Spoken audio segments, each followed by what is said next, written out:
আহ, বিশেষ করে আমি আমার এক বন্ধু ও দোকানদারি করে, মুদির দোকান। তো একদিন সন্ধ্যায় ওর দোকানে গেলাম, দেখি ওর দাঁতে ব্যথায় আর কি মুখে পুরো ব্যথা, নাক মুখ ফুলে গেছে, এই অবস্থা। তারপরে শোনার পরে আমি দেখলাম যে এখনই ও ডাক্তারের কাছে যাইবে, ডাক্তারের কাছে আর কি সিরিয়াল নিতে আসছে কখন যাবে। তা আমি বললাম যে দোস্ত তুই একটু বস, আমি বাসা থেকে আসি। তো বাসায় গেলাম, যে পেস্ট থেকে এতটুকু একটু পেস্ট পলিথিনে করে নিয়ে গেছি, বের করে নিয়ে গেছি, টোটালটা নিয়ে গেছি।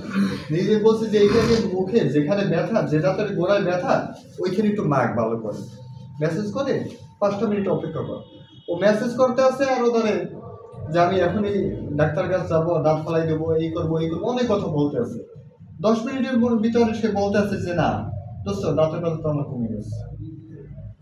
এখন ওষুধে কমছে না এটি কমছে আমি আর বুঝতে পারতেছি না।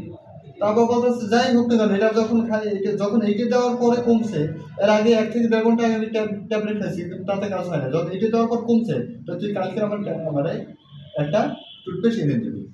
তারপর আমি পরের দিনই মাকে নিয়ে আসলাম বরিশালে। তো ডাক্তার দেখাইতে ওই সময় বলছে যে স্যারের কাছে, যে স্যার আপনি যদি থাকেন আমাকে এখন এটা পেজ দেন, আমি সন্ধ্যায় নিয়ে আবার ওকে আবার দিচ্ছি।